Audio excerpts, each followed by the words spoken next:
அன்பு மாணவ செல்வங்களே, இன்று நம்முடன் இணைந்திருக்கிற ஊரப்பன் தமிழாசிரியர் ஐயா அவர்கள் நாளை நடைபெற உள்ள +2 மாதிரி வினாத்தாளை பற்றி ஒரு சில வார்த்தைகளை குறிப்புகளை உங்களுக்கு அளிப்பார்.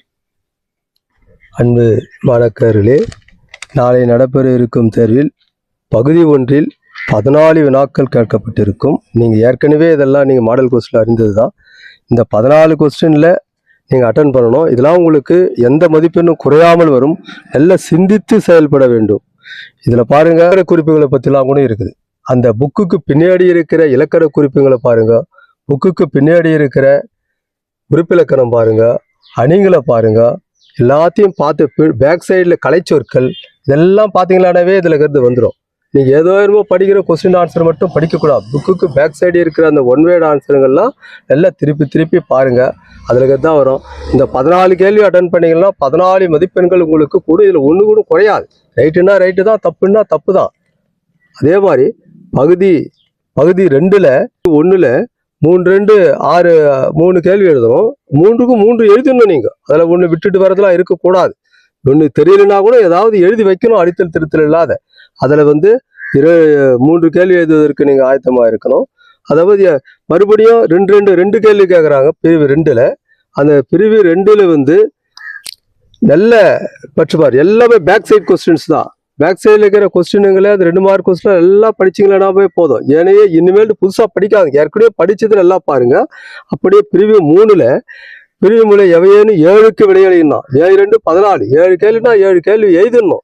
எல்லாமே பேக் சைடு கொஸ்டின்ல இருக்கும். 1 2 பேர் தப்பி வந்தாலும் ஏதாவது ஒன்று வகுப்பில் சொன்னதை வச்சு அடித்தல் திருத்தல் இல்லாத எழுதுங்க. பிழை நீக்கி எழுதுதல் இதெல்லாம் உங்களுக்கு தெரிஞ்சது தான். அதே மாதிரி போல எவையேனும் 2க்கு விடை தருக பிரிவு பகுதி 3ல் ஒரு கேள்விக்கு ஒரு வினாக்களுக்கு 4 மார்க்கு. இந்த 2 கேள்வி 4 8 மார்க் இருக்கும்.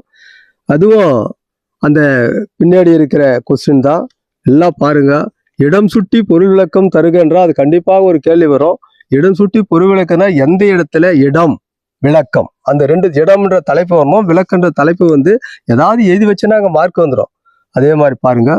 அப்புறம் பிரிவு 2ல் பாருங்க, 2க்கு 2 4 8 மார்க்கு 8 மார்க் அதில் அதுவும் பின்னாடிக்கிற கொஸ்டின் தான். அதை அந்த 4 மார்க்கு அதில் 2 கேள்வி எழுதிடுங்க. அப்புறம் எவையேனும் 3க்கு விடையளிக. ஒரு திருக்குறள் கொடுத்துருவான். நீங்கள் திருக்குறளை படிக்கும்போது ஒவ்வொரு திருக்குறளில் என்ன அணி இருக்குதுன்றதை வகுப்பறையில் உங்களுக்கு சொல்லியிருப்பாங்க. அந்த திருக்குறளில் என்ன அணி இருக்குதுன்றது கேட்குறாங்க. அந்த அணியை விளக்குக அப்படின்னு சொன்னாக்கா, இந்த குறளில் பயிலும் அணி இந்த அணி, அப்புறம் விளக்கன்ற தலைப்பு வரணும். அதுக்கு எப்படி அதுக்கு விளக்கம் கொடுத்துட்டீங்கன்னா அதுக்கு ஆன்சராக இருக்குது. நீ பார்க்க அணி இந்த அணிதான் இருக்குதுன்னு மட்டும் எழுதிட்டு வந்தால் போதாது. அதுக்கு 4 மார்க் கொடுக்குறாங்க. அப்புறம் ஏகதேச உருவகணி விளக்குக, அதாவது 2 அணி கேட்குறாங்க. அதெல்லாம் நல்லா பாருங்க. அப்புறம் பின்னாடி தமிழாக்கம் தருகன்னு சில சொல்லலாம் கொடுத்துட்டு இங்கிலீஷில் கொடுத்துட்டு தமிழ் சொல்லுவோம். அது பேக் சைடில் இருக்குது. அதெல்லாம் நல்லா பாருங்க. அதெல்லாம் நல்லா பார்த்துக்கிட்டு போனீங்கன்னா நீங்கள் எழுதிடலாம். அதே மாதிரி கலைச்சொற்களை எழுதுக, அதெல்லாம் பின்னாடி இருக்குது. அதெல்லாம் பார்த்துக்கிட்டு போங்க. பகுதி 4, அந்த பகுதி 4ல் அனைத்து வினாக்களுக்கும் இதுனா 3 கேள்வி இருக்குது. 3 6 18 6 மதிப்பெண்கள். இது கவனமாக விடையளிங்க.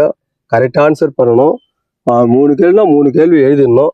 உங்களுக்கு தெரியலன்னா கூட நினைவில் கருத்தை வச்சு எல்லாம் அழகாக எழுதுங்க. அடித்தல் திருத்தல் இல்லாத எழுதுங்க. எந்த கேள்விக்கு ஆன்சர் கொடுத்தாலும் அடித்தல் திருத்தல் இல்லாத எழுதுங்க. அது அல்லதுன்னு கொடுத்துக்கிறோம். அந்த அல்லதுன்னு 2த்தையும் எழுதக்கூடாது. ஒரே கேள்வி 45ல் அல்லதுன்னு கொடுத்துக்கிறோம்னா 2த்தையும் எழுதக்கூடாது. 1 எழுதுனா போதும். அதே மாதிரி 46 கொடுத்துக்கிறோம். 47 அடிப்படையாமல் எழுதுங்க. உங்களுக்கு மனப்பாட செயல்னு ஏற்கனவே சொல்லியிருப்பாங்க. அந்த மனப்பாட செயலை அடிமாறாமல் அதில் எப்படி புக்கில் புத்தகத்தில் எப்படி இருக்குதோ அது மாதிரி எழுதணும். அங்கே கமா இருந்தால் கமா வரணும், புல் ஸ்டாப் இருந்தால் புல் ஸ்டாப் வரணும். எத்தனை வரியில் அடங்கியதோ அத்தனை வரியில் எழுதணும். பாடல் தெரியும். சில பேர் 4 வரி பாட்டு 5 பாடலில் எழுதிடுவோம். அதெல்லாம் எழுதக்கூடாது. அடிமாறா அடிப்பிழையாமல் செயல் வடிவில் எழுதுகன்னு சொன்னால் உங்களுக்கு மனப்பாட செயல்னு ஸ்டார் கொடுத்துருப்பாங்க. அதெல்லாம் நீங்கள் படித்து அதில் இருக்கிற மாதிரியே எழுதணும். ஒரு திருக்குறளில் முடியும் குறள் தொடங்கும் குறள் கொடுத்தா நீங்கள் எழுதிடுங்க. முடியும் குறள் பெரும்பாலும் கேட்பாங்க. அந்த முடியும் குறள் எழுதும்போது அது கொஞ்சம் போகும்போது கொஞ்சம் பார்த்துக்கின்னு போகணும். நீங்கள் முடியும் குறள் எது இருக்குது மனப்பாட பகுதியில் அப்படின்னு பார்த்து தெளிவாக எழுதுங்க. அனைவருக்கும் நன்றி, வணக்கம். அனைவரும் தேர்வில் வெற்றி பெற வாழ்த்துகிறேன்.